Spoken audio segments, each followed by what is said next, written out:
Good morning, good morning. This morning, or maybe this afternoon, this evening, I don't know what time is it where you live, but here in Montreal it's the morning. We are the 17th of September 2015.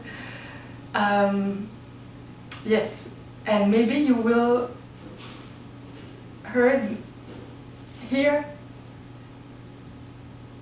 I have some problems sometimes with my verbs. You know, I'm not bilingual.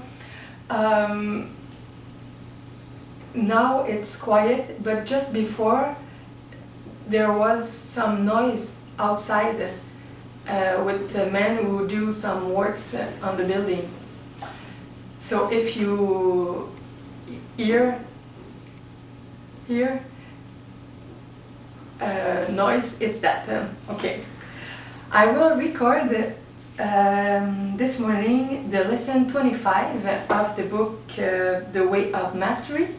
As usual, if you want to have the introduction of all that, you can watch my video lesson 35. It's the first one I have recorded with a big introduction to all that.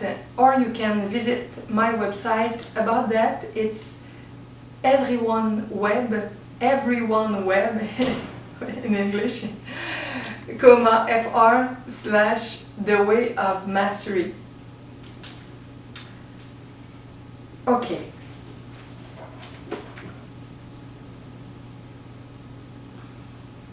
Lesson 25. You remain as you are created to be. Now we begin. Beloved and holy friends, we come forth to abide with you as we initiate the third and final part of this formal information in the way of mastery. This information will, as time unfolds, be shared with millions. Maybe you. We have chosen to entitle this last group of lessons The Way of Knowing. Little comment. Here, the lesson 25, it's the first one of the third part of the book. It's why he says that. And I have recorded before all the other parts because I have started at the end and I go to the first lesson. Because some people are not new in spirituality, and for them it's more interesting to listen the more spiritual part of this at the beginning, because the first lesson are a little bit less new for them in their understanding. So what I read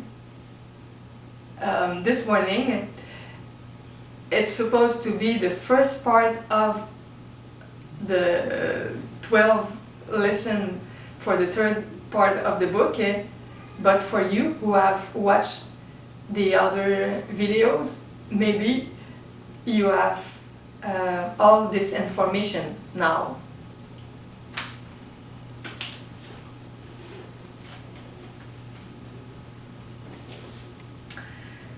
What then is required for true knowledge to exist?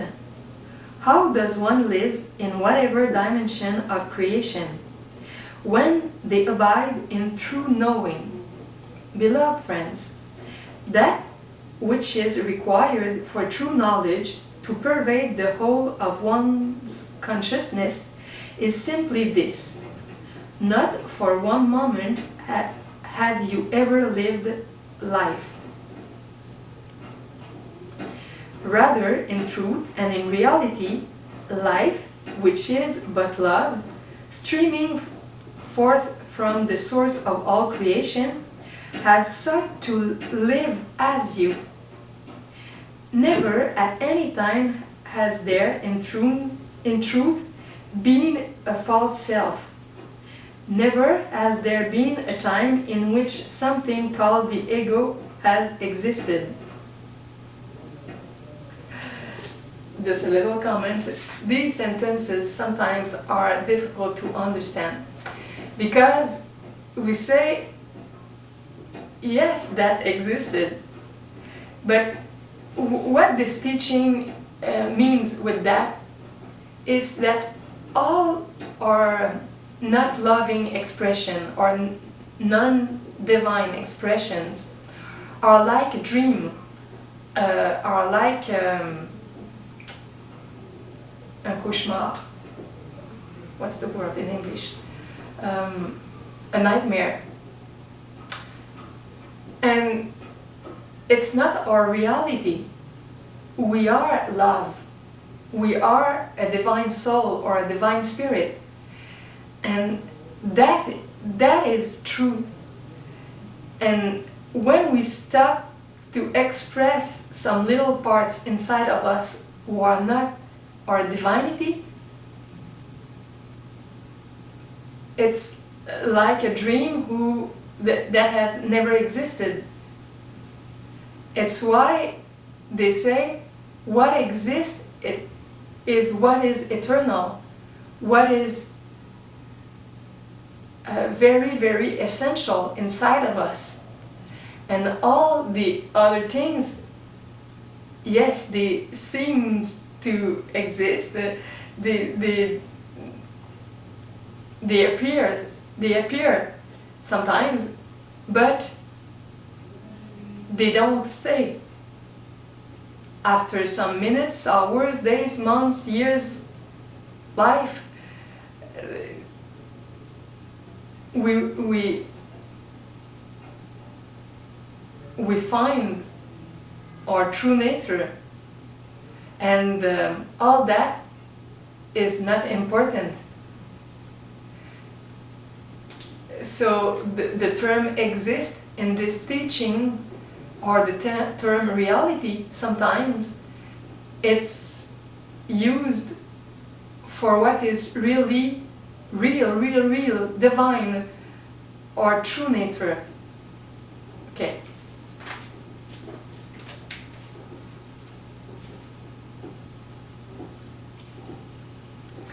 You have heard us say many times that what is true about you is true always, and that you remain as you are created to be, the thought of perfect love in form. You emanate from the mind of the Creator as a wave emanates from the ocean. The great secret of your human existence, indeed, the great secret of the many journeys you have taken, is that they have existed nowhere save within the movie screen of your own mind. Does this mean that your dreams have had no effect? Within the dream itself, as long as you choose to be identified with it, you will experience the effects of the choices that you have made. Yet now, as the heart has touched purification, and as you have truly been willing to allow transformation to occur, all that matters and must be remembered is that you, as you thought yourself to be, has never truly existed. It has been a smoke screen. It has been a chimera. It has been illusion. Knowledge, then, consists of the crystal clear awareness that while creation streams forth from the mind of God, you cannot find the place that a separate self began, and you have absolutely no knowledge of where your end will be found. In truth, you do not know what is going to unfold in the very next moment of your experience. This can only mean, since you do have a next moment, that something else is leaving you. In the beginning of the journey, there must be desire, for no one can come unto the Father without it, or unto the Mother without it. The Mother, Father, the Divine Father, the Divine Mother. For just as you used the energy of desire to dream the dream of separation, that closed your heart, that set you on 1,000 useless journeys, propelled and compelled by fear, by judgment, and by doubt, likewise, desire has been necessary for you to be willing to face your illusions, and to look more deeply at your judgments, and to see that they can have no value save that which you extend unto them. It has indeed required desire for you to want to awaken. As you have used the power of intention to continually etch into the mind the beliefs and perceptions that are the very foundation of the dream of separation, so too have you learned to use intention through time, which is your creation, in order to awaken from time and from fear. Just as you once used the power of allowing to give permission to the creation held within your mind to seemingly, apparently, take form in front of your eyes, and allowed their reality to become so deeply entrenched that literally worlds have been birthed from it, so too have you needed to use allowance in the process of transformation, allowing yourself to feel what you did not want to feel before, and allowing yourself to see differently what you have once insisted could only be seen in a certain way. Allowing has been the very field from which all forgiveness you have learned has sprung forth. Allowing has been the most central of keys in the process of your healing and awakening. For when you truly begin to touch upon the power of genuine allowing, you begin to taste the first levels of true freedom. You have learned that just as you have allowed new beginnings to occur, you have also discovered that you have the power to allow endings to occur within the field of phenomena you call the world.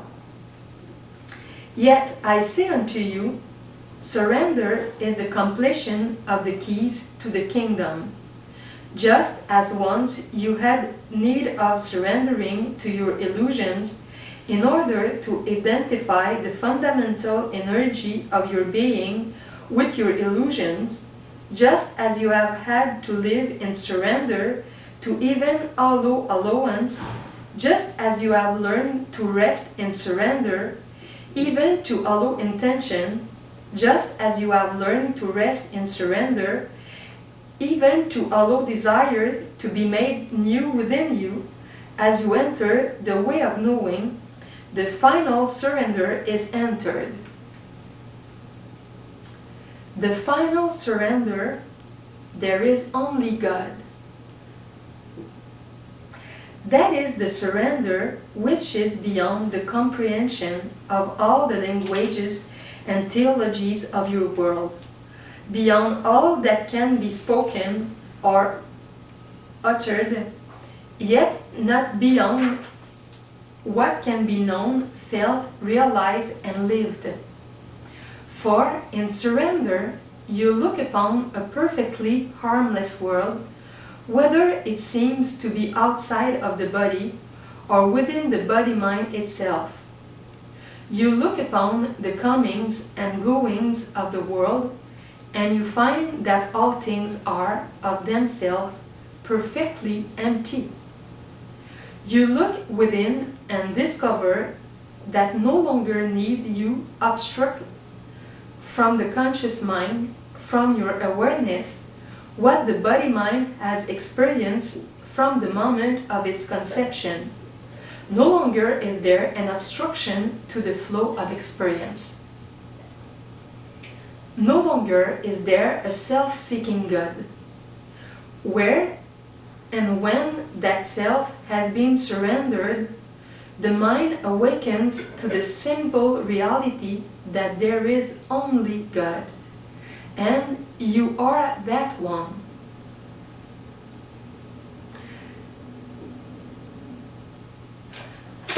Just a comment that our essential energy is from God, is the same nature as God. We know that in another way of talking, we're a child of God, or children of God, because God is our creator. But when we say that there is only God, it's because what is only real, it's the presence of God, the divine presence in the universe. And all the rest, it's to have forgotten this presence. The dream of rejecting or forgetting or denying God. But even if we dream that, if we have this illusion, it's not true. And it's the same for us. We are God in the sense that we are the energy of God in manifestation.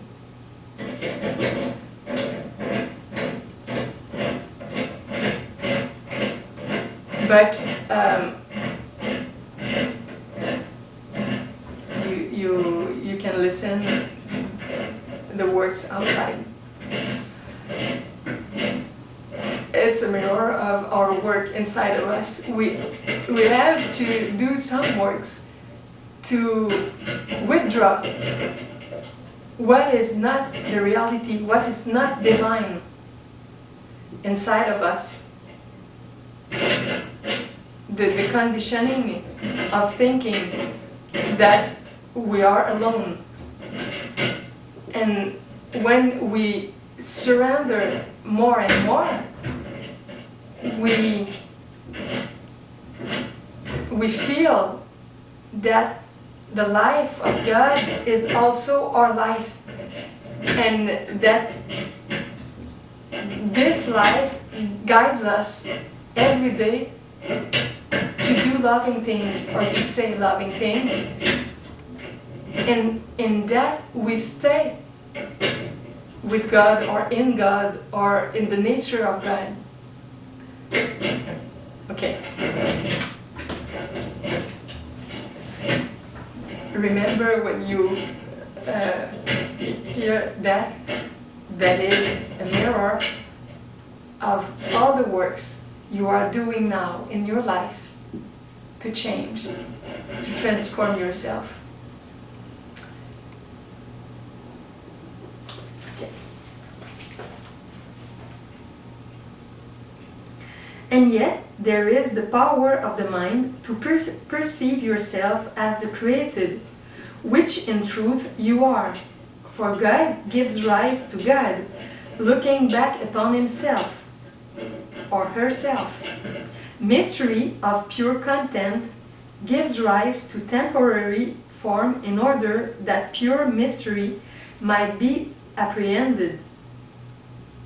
You are then the very process whereby that one, who alone is without a second, creates the temporary form through which that one apprehends and knows itself.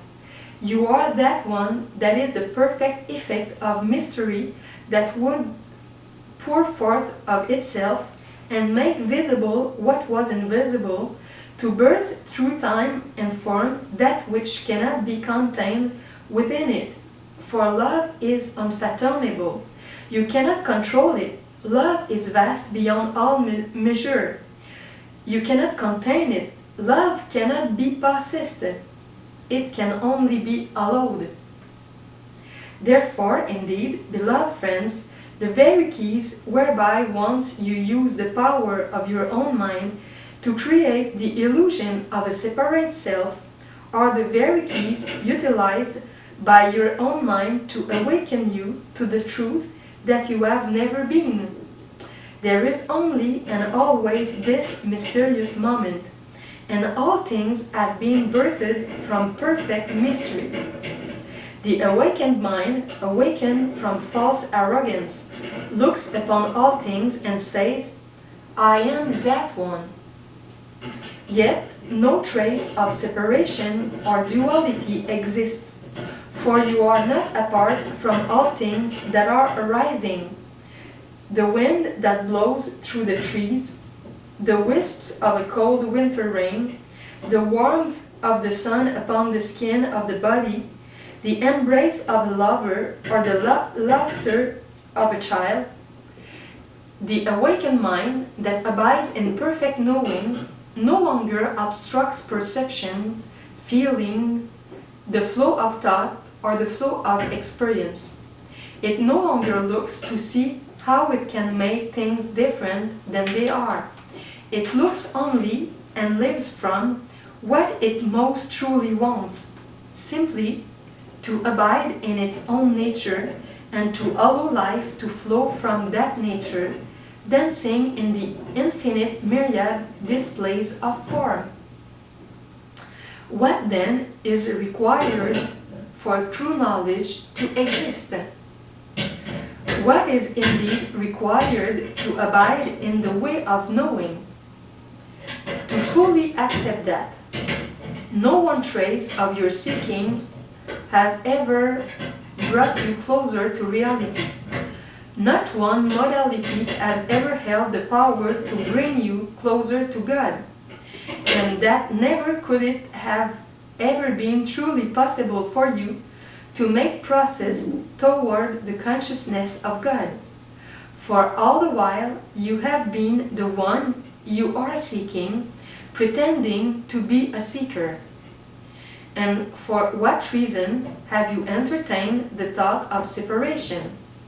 The reason is simply this, to do it. For the mind of God does not deny any possibility, for it sees nothing that can obstruct the purity of its own nature. Forever God abides within herself, infinite, vast, radiant and silent. Radiant and silent. The infinite field of pure knowledge, pure intelligence, out of which all things and all possibilities arise. This is why I once said unto you, you have never looked upon another, for you see only yourself. You are free to judge yourself by judging your brother and thereby create a form of experience. But even that form of experience is only the perfect reality of God, and that is what you are. Little comment. And when we judge somebody who forgot who is really. And we are in this state often, so it's our mirror.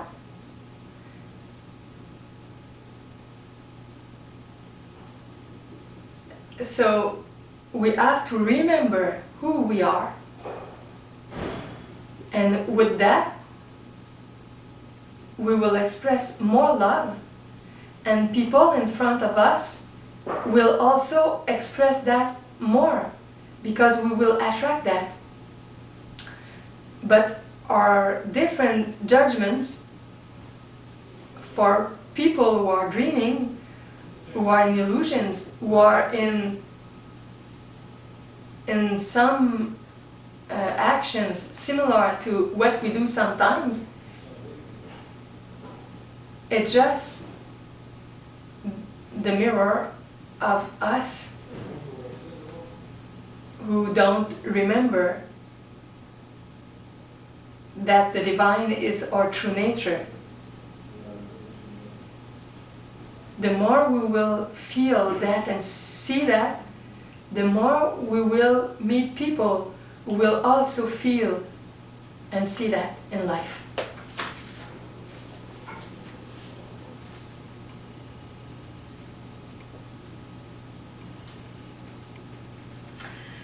What God then requires true knowledge. God does.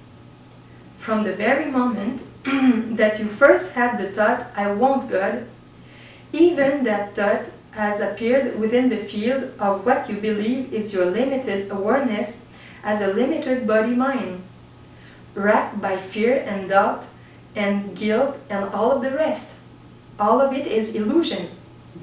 That thought of wanting God, the moment in which your journey home began, that thought is the presence of God awakening itself to that which has never been lost. God is what requires true knowledge. The thirst that you have felt for God is God's thirst for herself. You are literally the field of awareness of God in which God has awareness of himself, because you are the power of God. And only by that power have you ever been able to be aware of something that has appeared to be other than God. For even fear rests in love. Even fear, contraction, and the dream of separation requires love. For love allows all things, trusts all things, embraces all things, and therefore transcends all things. In what you might still wish to perceive to be your own experience, as though it were separate and apart from your brothers and sisters, as though it were separate and apart from the twinkling of the stars, and the dance of the sunlight upon the water, and the thought in the brilliant mind of a scientist, and the cry of a newborn child, even if you wish yet to maintain that you have something called private experience, that private experience has required the presence of God. Every thought you have ever held has existed only because love has allowed it. You have the power to awaken to your true nature now. Have you suffered because God has chosen it? Not at all, for in truth, and please listen carefully, suffering does not exist. Only the reality of love can exist. You are that one with the power to be awakened to your true nature right here, right now. Indeed, only when you have given up attachment to the modalities, the meditations, the prayers, the theologies, the textbooks, only when you have given up attachment to all form and merely make the decision to abide in the simple knowledge that you are that one, only then does knowledge permeate your awareness. If there was something you had to do to get to God, then God is apart from where you are. Yet it is the very love of pure consciousness that gives you the power to perceive that there is something you must do to get to God. Therefore, God is always present. If there was truly some form of meditation that could enlighten you, it would mean that you were truly apart from God at some point. But it is not possible for that one to be separate from itself. Allow then the mind to rest in the simplicity that what is true has been true always, and that where you abide you are merely the manifestation of that one showing up as a man or a woman. In true knowledge, in genuine true knowledge which exists here now and cannot be gotten tomorrow, there is only the pure simplicity of the moment that is arising, looked upon with perfect innocence. In true knowledge there is perfect peace. In true knowledge, one merely abides awake, witnessing the play and display of phenomena which is indeed arising only within that one mind that the sonship is. I have said often to you that you cannot truly make a wrong turn, and no one has ever made a wrong turn in his or her journey. How could this be possible in the field of pure love that is God? Only love is real. You have allowed yourself as God to formulate shapes of experience merely to experience it. Every tear that you have cried, every lust that you have felt, is yet only God choosing to have the experience. You have remained eternally free in each moment to choose again, and indeed you will choose again without end, for there is not a time that God will cease to be. For if God could cease to be, then God is not God, for there would need to be a field of energy in which non-being could exist. The mind that is awakened serves only the Holy Spirit, and the Holy Spirit is merely right-mindedness. And what is right-mindedness is not true knowledge? The way of knowing, then, is a way of unobstructed feeling, unobstructed allowance, not only of what is around you, but what is arising from within you. The work that I do communicating this lesson is not done because someone else is requiring me to do it. It arises within the field of the mind of God that is the essence of all that I am as Christ. It arises, is witnessed and allowed by me, and therefore the work is done. This is no different than what you experience in your moment-to-moment experience. When you watch a raindrop fall and touch the window through which you look, you have utilized and are the presence of the power of awareness that is no different than that which pervades me and through which this communication is manifested. All that is taking place in all atoms to awaken the sonship is that one is speaking to itself. It speaks of awakening because another aspect of itself, another wave from the ocean, is yet pretending that it has truly caused itself to lose awareness. Look around you, beloved friends. For once I ask you to consider that you do not know what a single thing is or is for. I did this because you believed that you were a separate self and that your judgments and perceptions and definitions of things had a reality outside of your mind. Therefore, I ask of you, look around in perfect humility, for you do not know what a single thing is or is for. For if you look upon a brother or sister and see them as separate from yourself, someone from which something can be acquired for you to gain in your journey, you have truly not known what your brother or sister is for.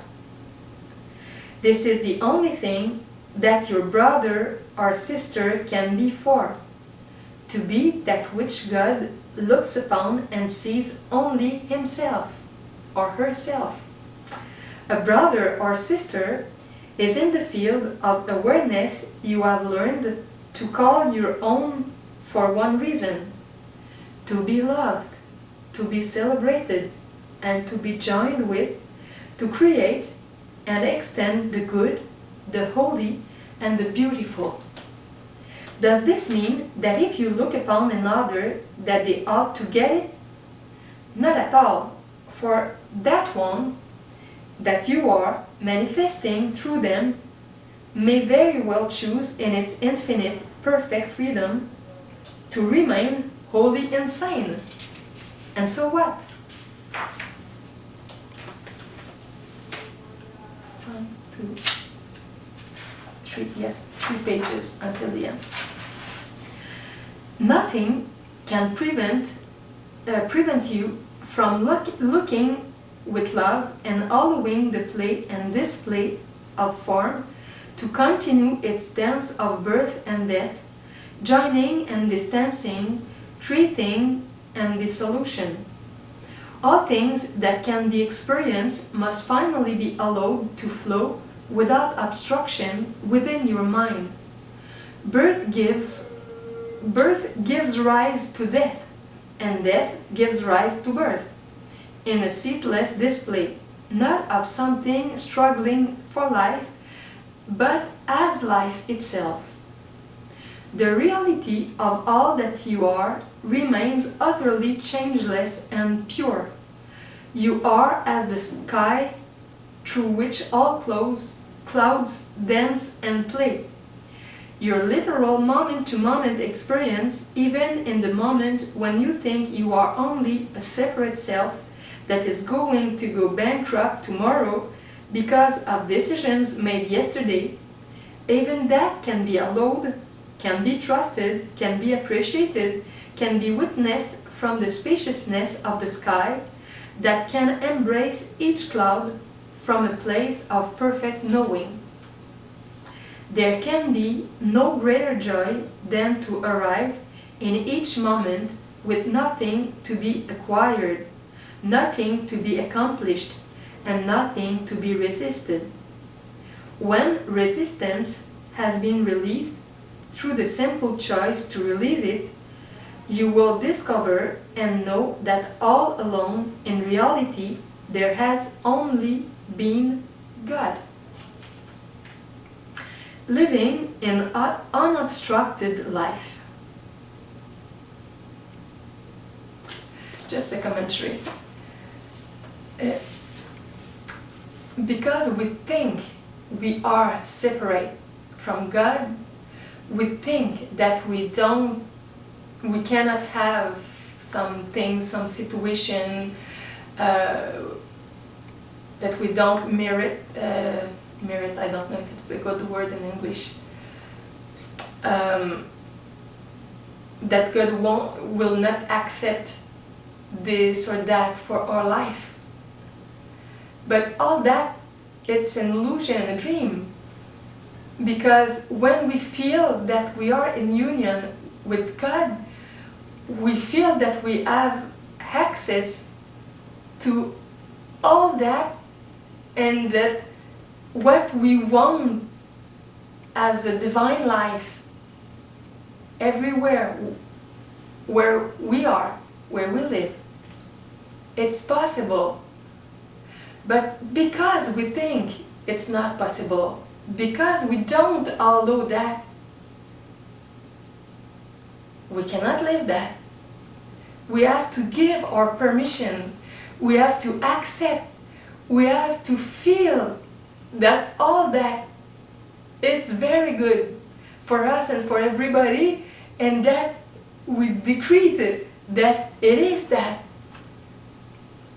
It's our power to create in this divine energy.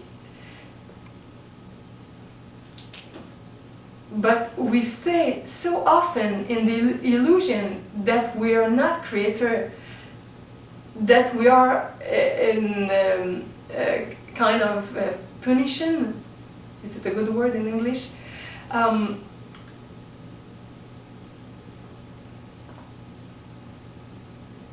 We cut ourselves of our power of creation. It's why Halloween is so important.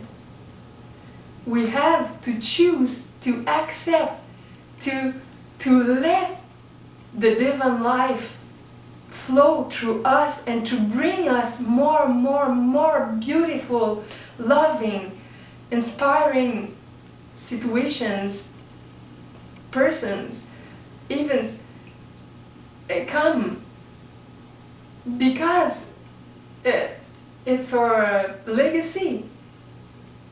If we accept it, if we stop to watch our past with our not divine energy and accept the present, the divine eternity that is here now. But we don't have this model outside very often, and we think that we are like everybody. But we can go out go out of this dream. Excuse me.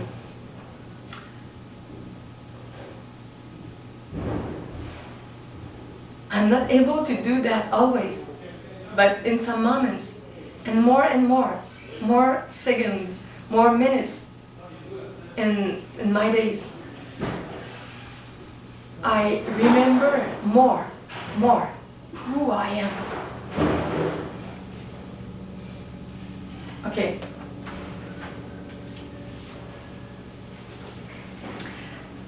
I repeat the subtitle.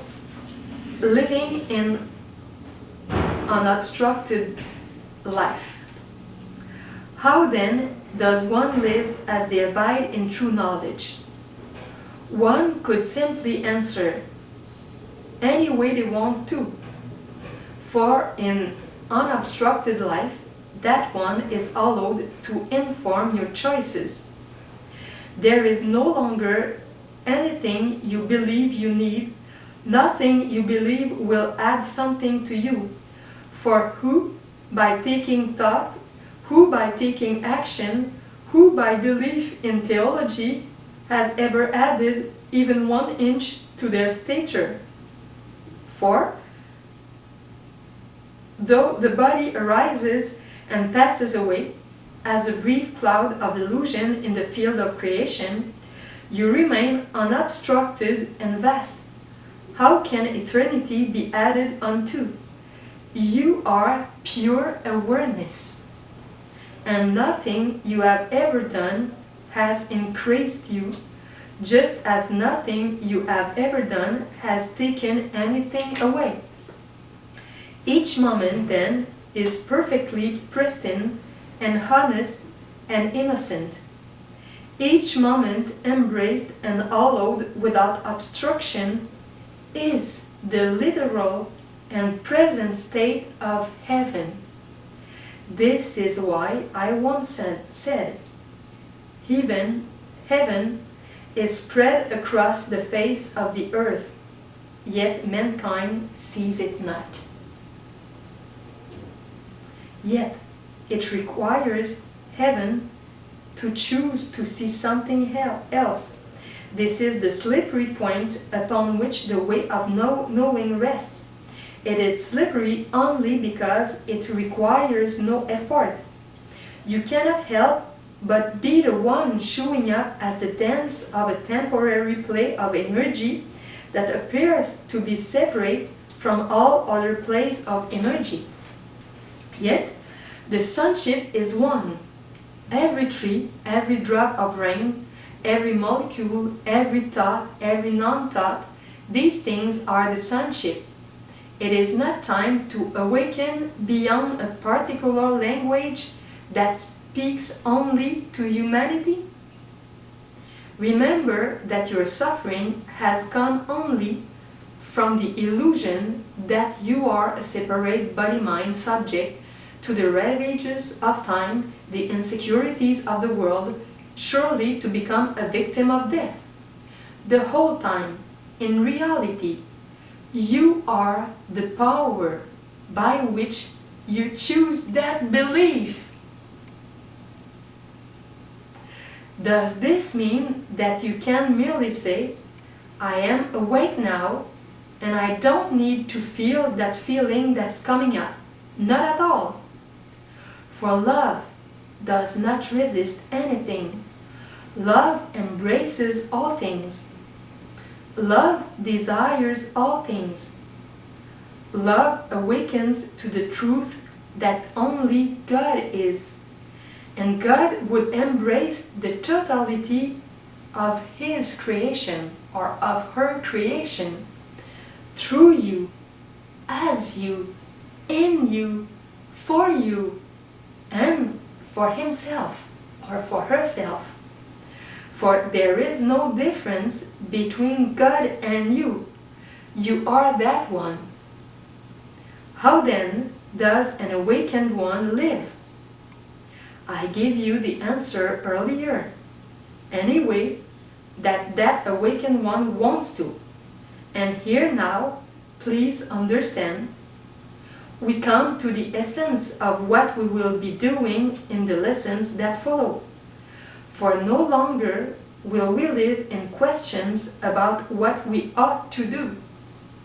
No longer will I ask you to live in question of what went wrong, but rather in the purity of the power of the one question that God dwells in constantly. What do I want? For here, in perfect surrender, is the mind returned to pure desire, not the desire to gain for a separate self, but that which expresses the totality of God. What do I want? Is the question that God asks Himself as you. Yes, it does mean you are perfectly free to enjoy the field of desire. Are you capable of knowing what you truly want? Absolutely. Once you decide that you are not what you once believed you were. This requires only the decision to recognize that nothing can exist save God, and that therefore you are that one. You are whole and free now. I have often hinted to you that the totality of my life was my journey back to God. I choose it freely, not because I was separate from God, but because I had already awakened to the truth that what could possibly exist except the love of God? I choose to look upon the body-mind and live only in the question, what do I want? Last page. What thing I choose was to demonstrate the unreality of death. What will you choose to demonstrate? For see not in my demonstration something grand and beyond you, but rather see that everything you demonstrate is equal to that same power. For it flows from that power, it abides in that power, it manifests that power. It is the living breath and reality of God. Therefore, as we continue through these lessons, we will begin to focus attention in the perfect freedom of exploring what is wanted. For the awakened mind sees that in truly living in divine selfishness, you cannot help but dance perfectly with your brother or sister, regardless of how they are choosing to respond to you.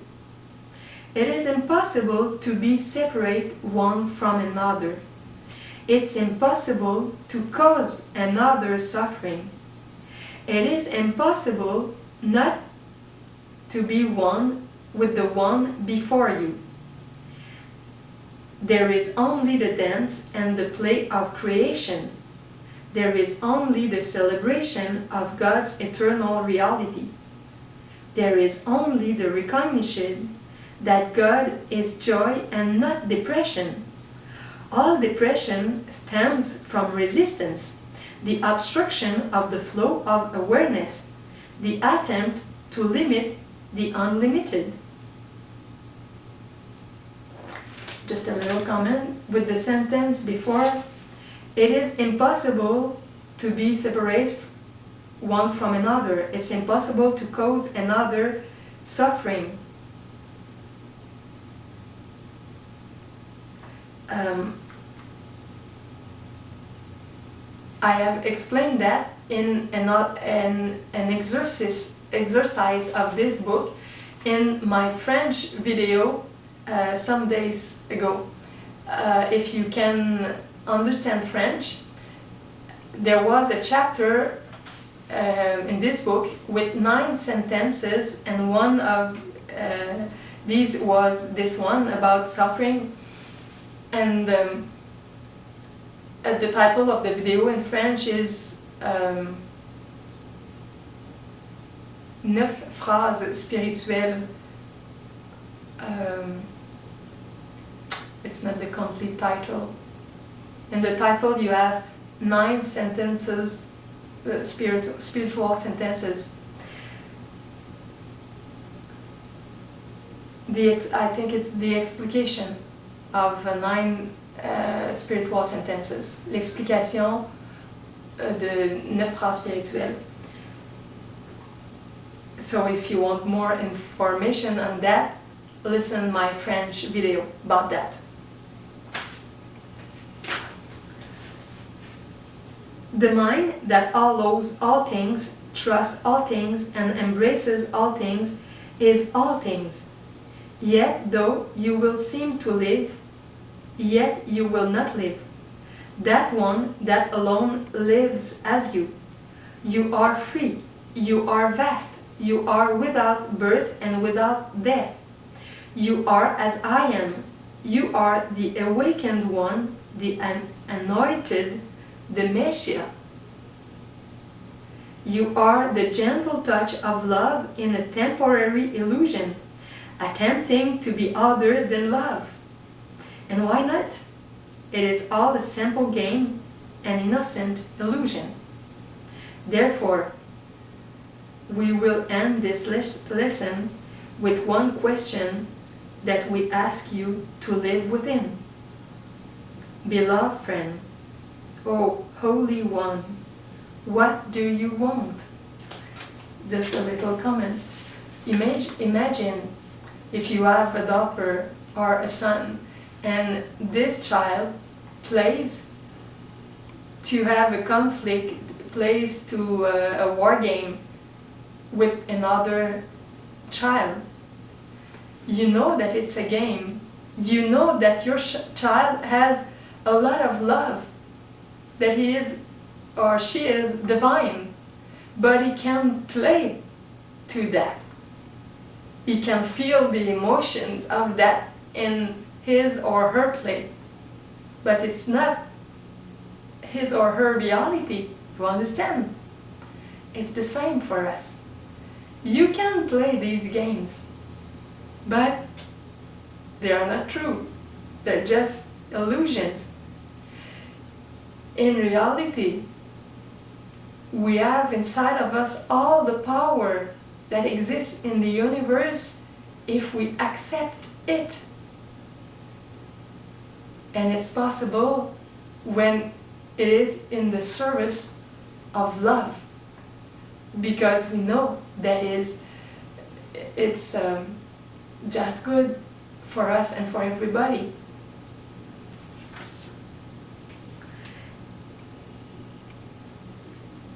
I repeat the last sentence. Beloved friend, O Holy One, what do you want? And is that wanting generated by the freedom of love, or by the ridiculous creation of a useless fear? Want only from freedom, and you will have your desire.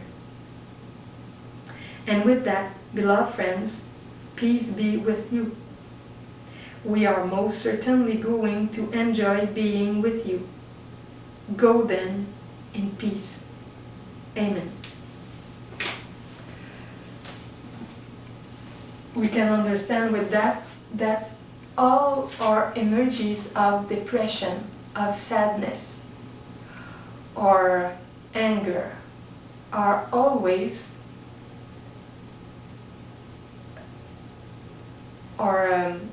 erroneous thought that we're not able, that we cannot, that that it's impossible, but it's not true.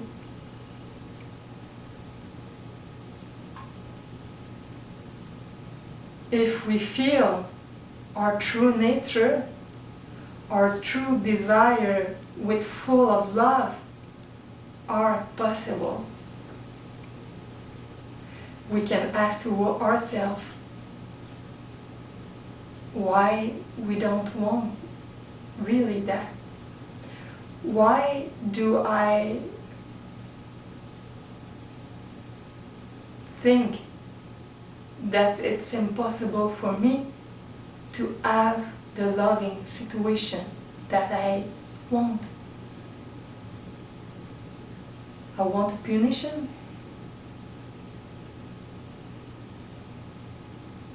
Why?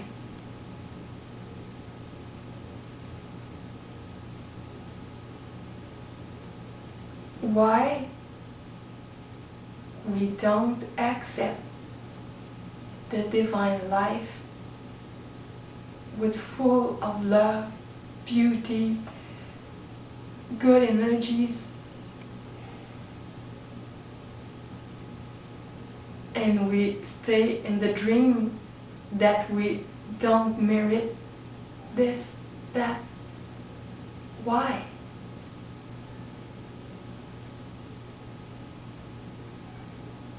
We need to meditate on that, to imagine a different life, to accept it, and to see all the beauty, the magnificence of this divine life, and to follow it, follow it, follow it.